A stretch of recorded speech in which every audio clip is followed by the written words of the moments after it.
Hello नमस्कार, welcome to अर्थनीती. मी गजानन बसके.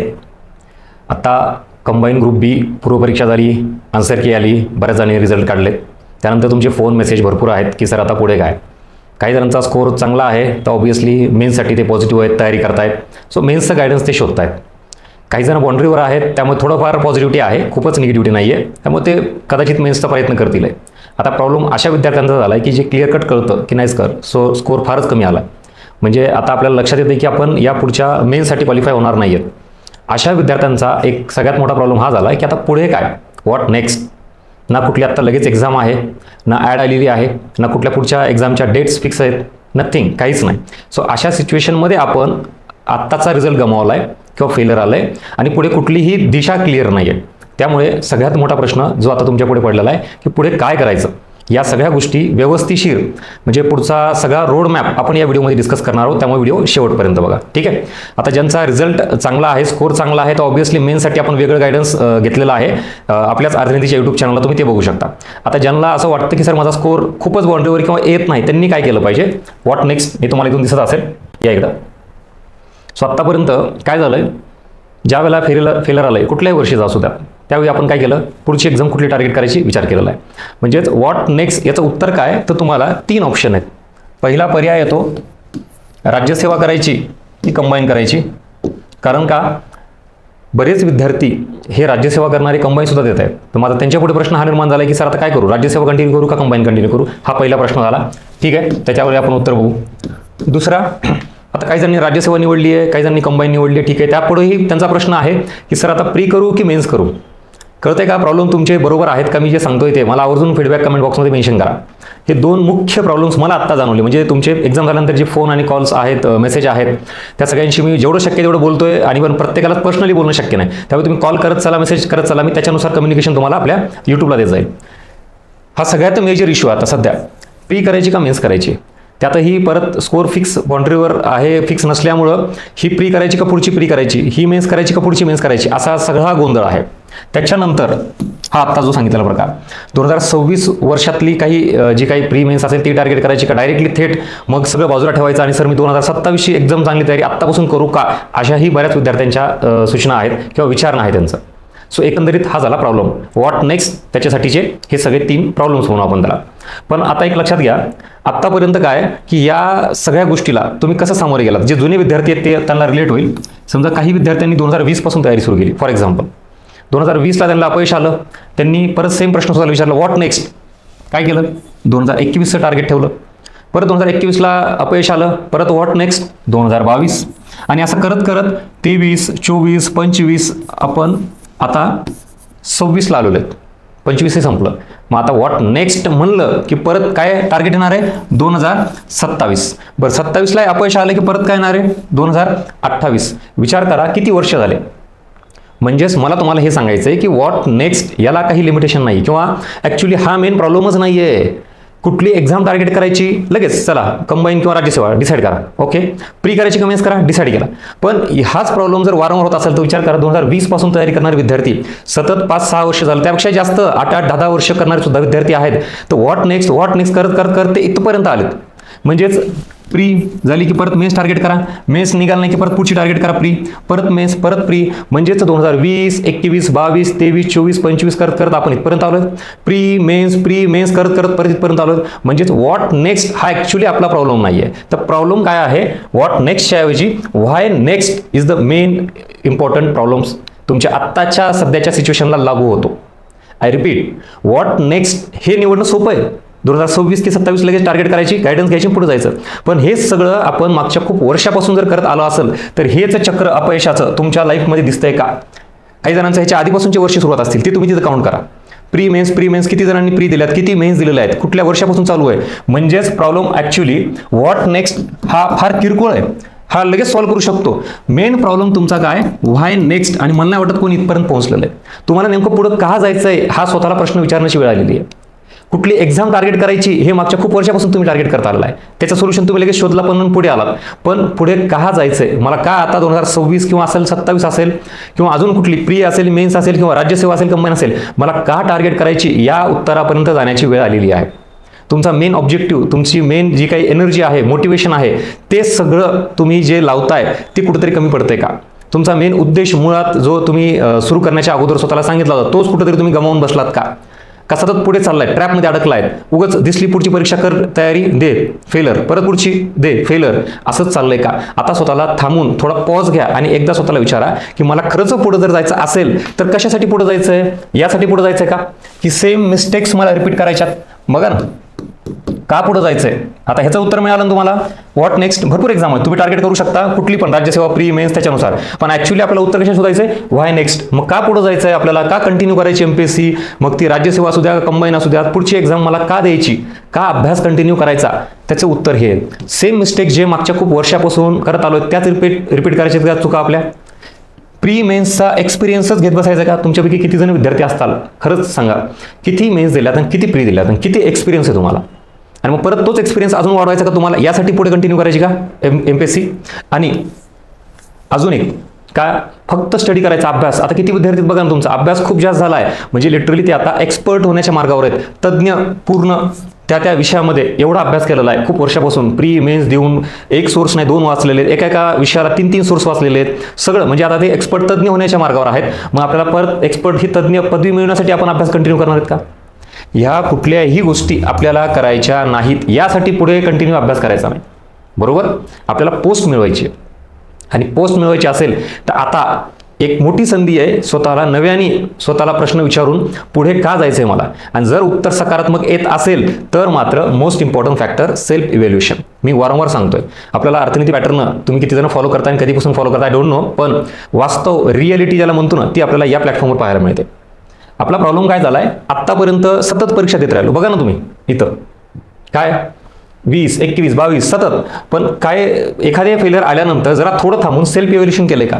आणि मोस्ट इम्पॉर्टंट फॅक्टर मला हे जाणवलं, बरेच विद्यार्थी असे आहेत की मुळात ते एक्सेप्टच करत नाहीत की आपलं काहीतरी चुकतंय. ही सगळ्यात मोठी चूक त्यांची असणार आहे.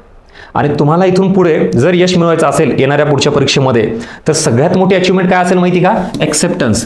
तुम्ही तुमच्या काहीतरी चुका होत आहेत हे अगोदर मान्य करा.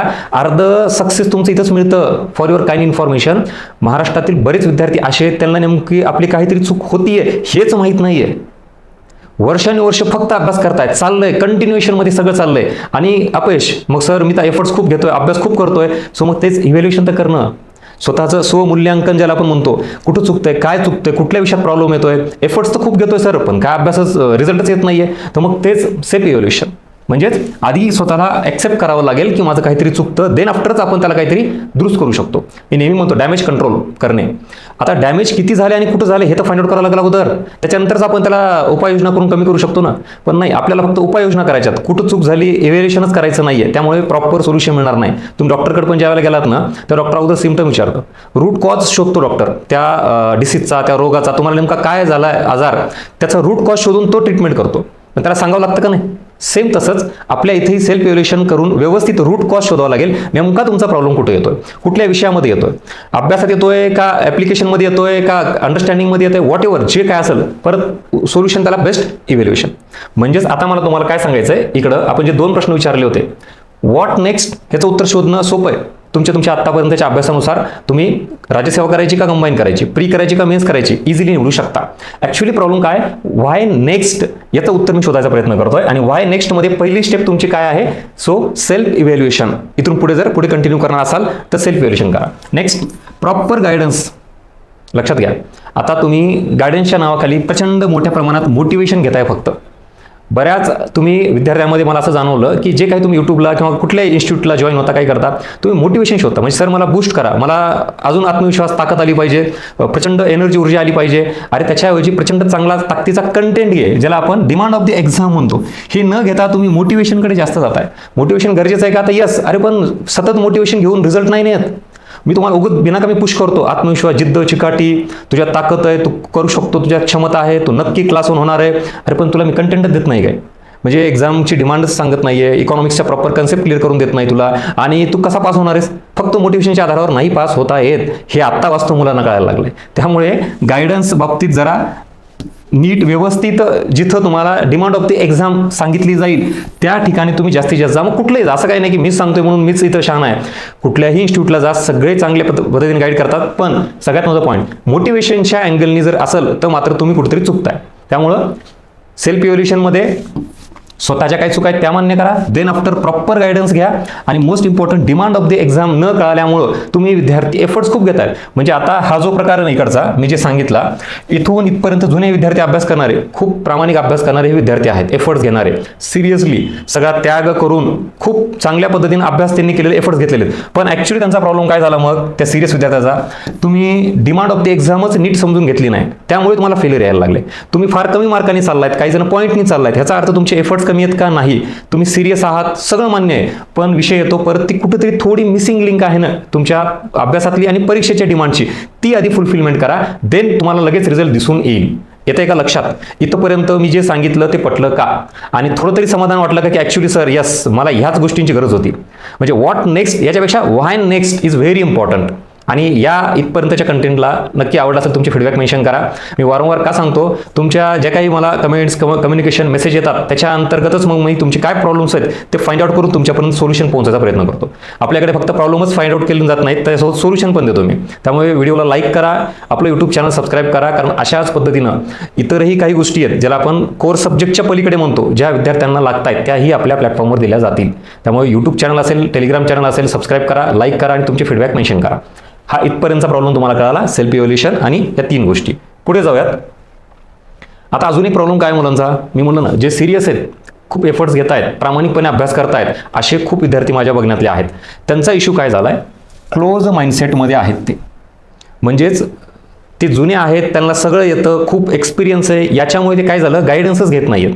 म्हणजे काहीतरी इम्प्रूव्हमेंट स्वतःला गरज, जसं मी एक्सेप्टन्स म्हणलं ना, मुळात त्यांचा प्रॉब्लेम हा झाला की ते एक्सेप्टच नाही करत की मला गायडन्स गरजेचं आहे.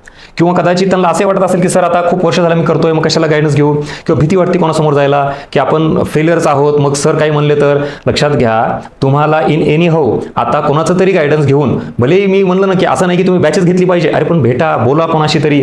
तुम्ही क्लोज माइंडसेट म्हणजे स्वतःला एकटंच करून ठेवणं. मग रूममध्ये असेल, लायब्ररीमध्ये असेल, कुठलं कम्युनिकेशन नाही करायचं.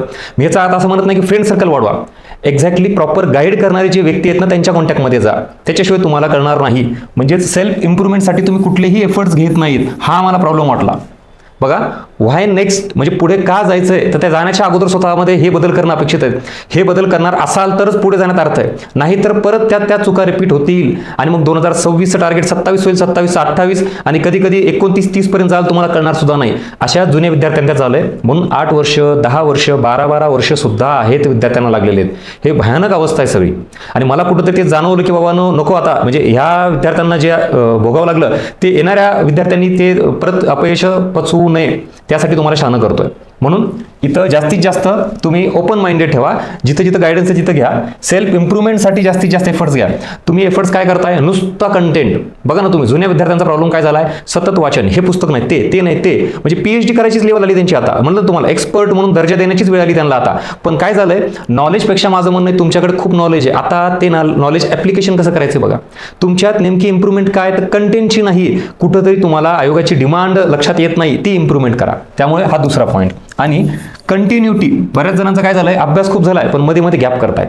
डिस्कंटिन्युटी ज्याला म्हणतो. जेन्युइन रिझन असेल तर ठीक आहे, हेल्थ इश्यू, फॅमिली मॅटर, काही इश्यू, प्रॉब्लेम्स, नो इश्यू. पण जर काही खरंच तुमच्या टाइमपासमुळे, तुमच्याच आळशीपणामुळे तुम्ही जर डिस्कंटिन्यू करत असाल तर त्याचे परिणाम भोगलेले भरपूर विद्यार्थी दाखवू शकतो तुम्हाला.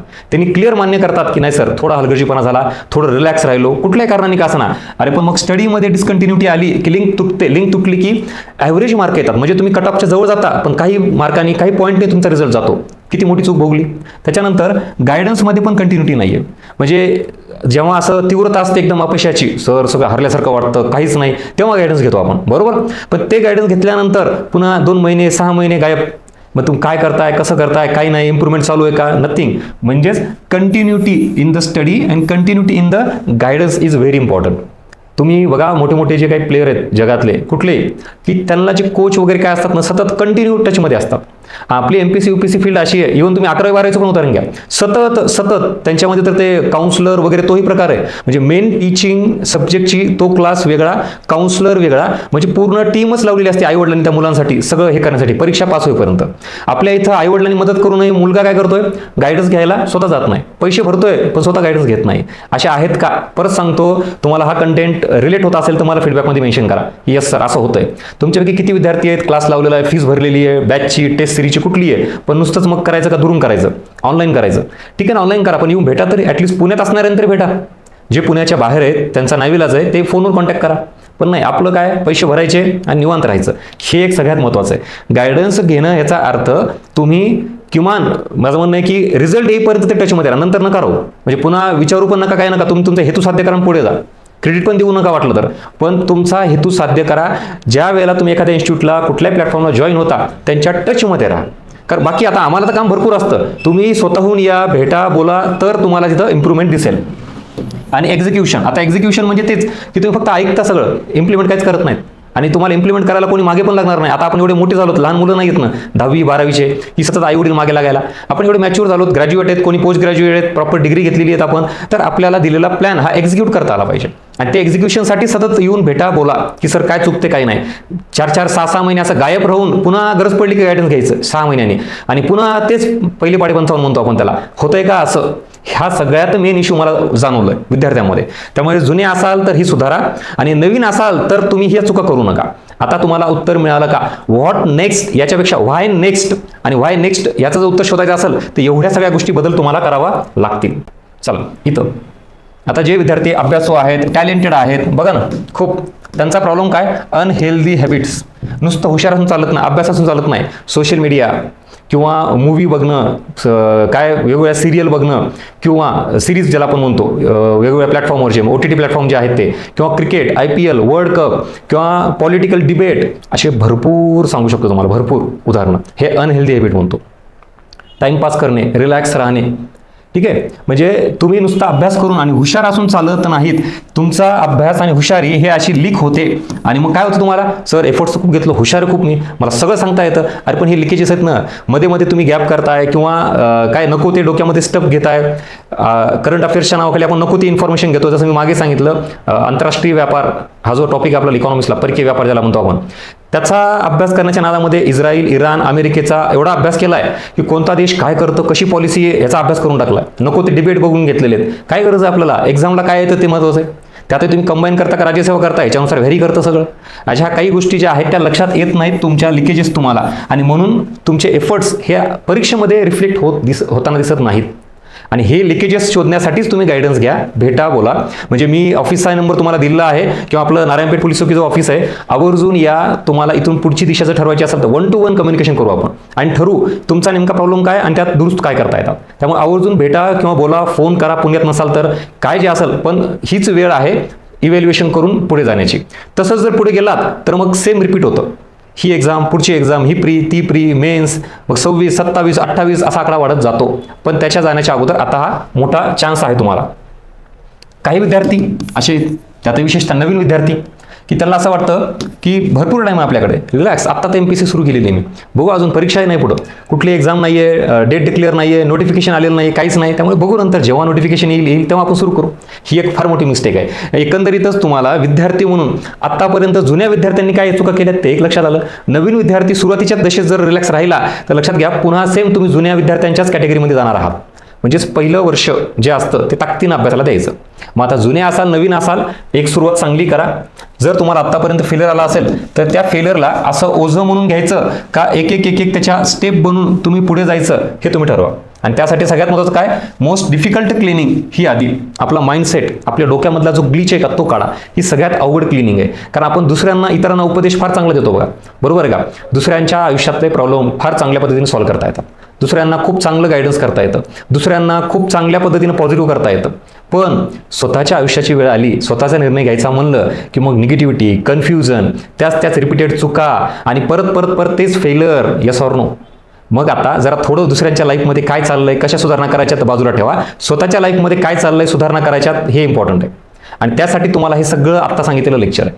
सेल्फ इव्हॅल्युएशन, काय करायचं, कुठली परीक्षा टार्गेट करायची, जर करायची असेल तर त्याचा मोटिव्ह काय, उद्देश काय, काय चुका केलेल्या आहेत त्या परत करायच्या का, प्रॉपर गायडन्स घेणं. सतत सांगतो काय होतं, आपण विद्यार्थी म्हणून एक्सपर्ट होतो तेवढ्या पुरतं.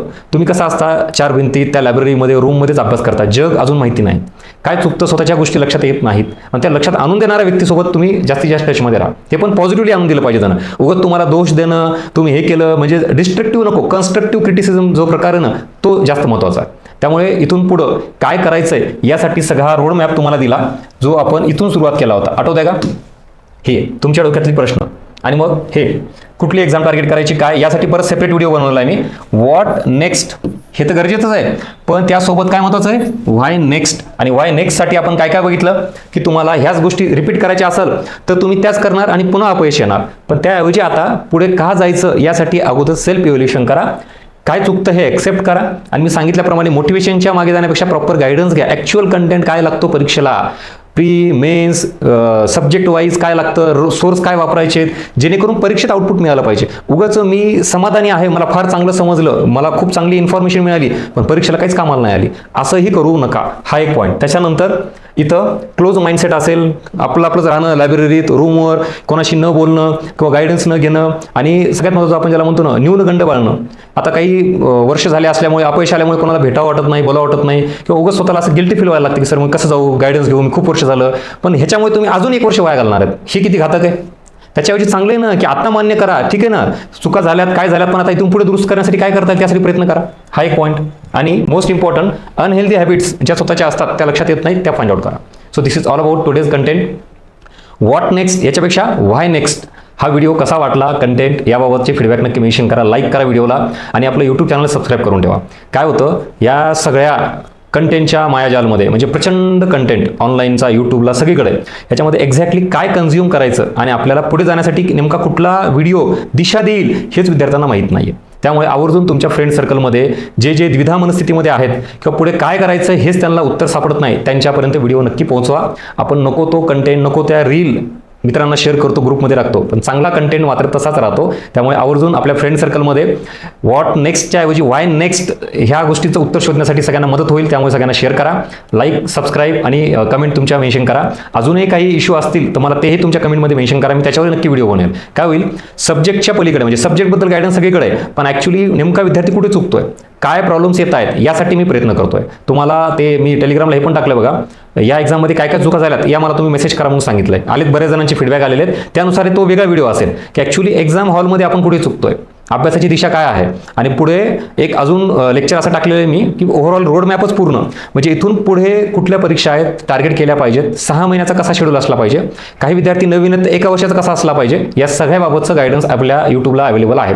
सो आवर्जून बघून घ्या. आणि त्यात तुम्हाला जे तुमच्या पद्धतीनं, तुम्ही नवीन आहात, जुने आहात, राज्यसेवा करताय, कंबाईन करताय, प्री करताय, मेन्स करताय, तुम्हाला जे सूट होईल, जे लागू होईल तेच घ्या. माझं असं अजिबात म्हणणं नाही की जे मी म्हणतो तेच खरं सगळं तुम्ही करा, अजिबात नाही. तुमच्या पद्धतीनं तुम्ही ते जेवढं लागतं तेवढं घ्या.